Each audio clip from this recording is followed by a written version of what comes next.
Hi there. This is a video response to my previous blog. Question number 1, Laura. From where do you get the majority of your clever blog ideas? Well, cleverblogideas.com, of course.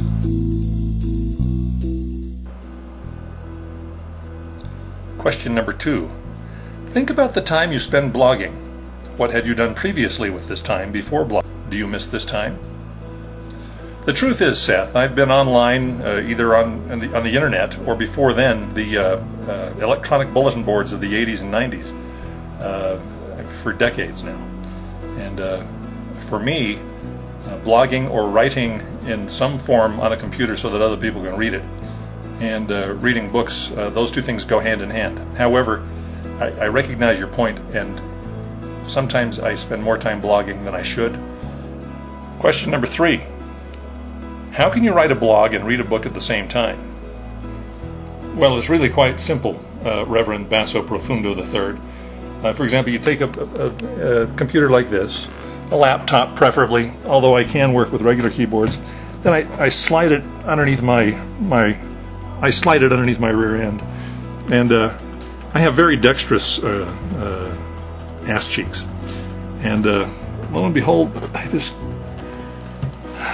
I find it very easy to come up with, to do simple research papers, things that don't require a whole lot of work, and I'm able to generate them simply by typing with my ass. Tammy asks, when you were a young boy, what did you want to be when you grew up? Well, the truth is I wanted to be a garbage man. They got to ride on the back of the truck, and that to me looked really cool. Forever the Genius asks, what is the best part of Mass for you? Well, I have two favorite parts. Communion, when I'm eligible, and exchanging the sign of peace, the part where you get to reach out and make contact with fellow congregants. Both of them involve a sort of communion from my perspective. Napoleon B. asks, if a blog about a tree falling is posted and no one reads it, does it make a sound? Is it the sound of one mouse clicking? I believe the answer is found in the following question.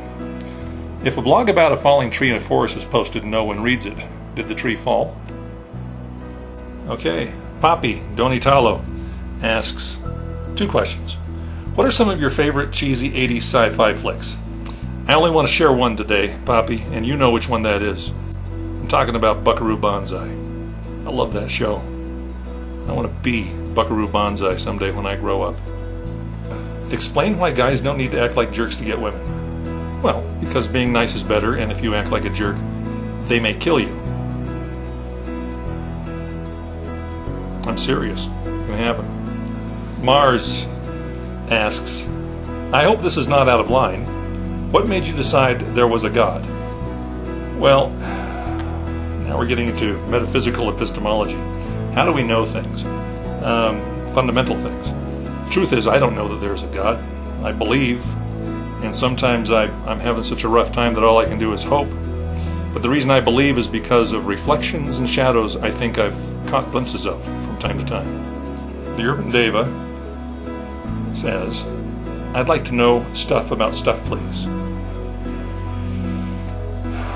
Well, sure enough, so much stuff is just fluff. Are you tough enough for the rough stuff?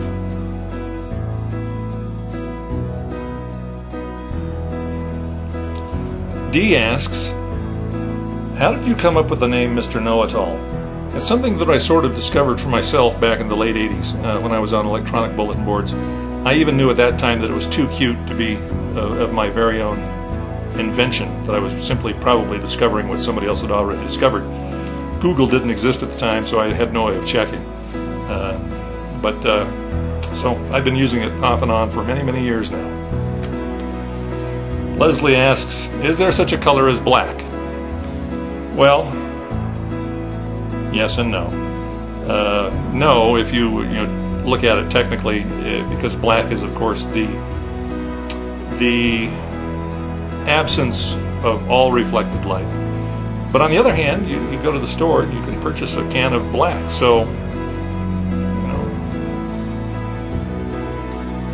the money says yes.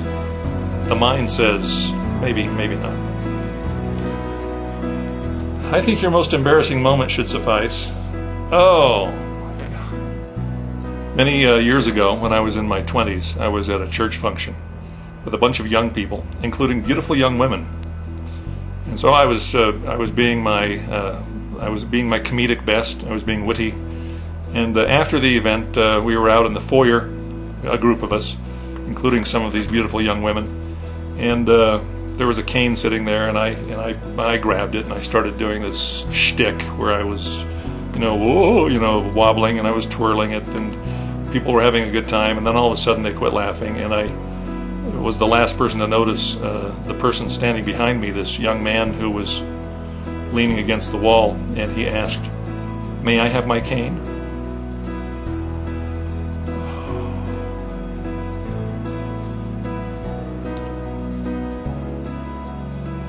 I didn't date for a long, long time after that. Christy asks 2 questions. Why do fools fall in love? Well, because they were too stupid to step around it. And why do birds suddenly appear every time you are near? Because, like me, they want to be close to you. That's one answer. The other answer is because you're in an Alfred Hitchcock movie. Cheapskate Kate asks, crunchy or smooth peanut butter? You don't have to rely on me for this answer. This is contained in the sacred writings. Of course, you have to look very, very closely, but you'll see it right there. The answer, of course, is smooth peanut butter. Stay away from the crunchy stuff. You don't know what's in there. Dave says, he doesn't ask a question. Says, I'm thinking there have to be some good trout fishing spots close by.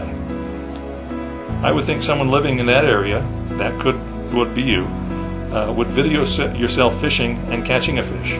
Not one purchased like a minnow or a frozen trout from the store either. Heh heh heh heh heh heh. Fine. There's my picture. It's real. After all, it's on the internet. How would you describe your perfect day? Asks Brenda.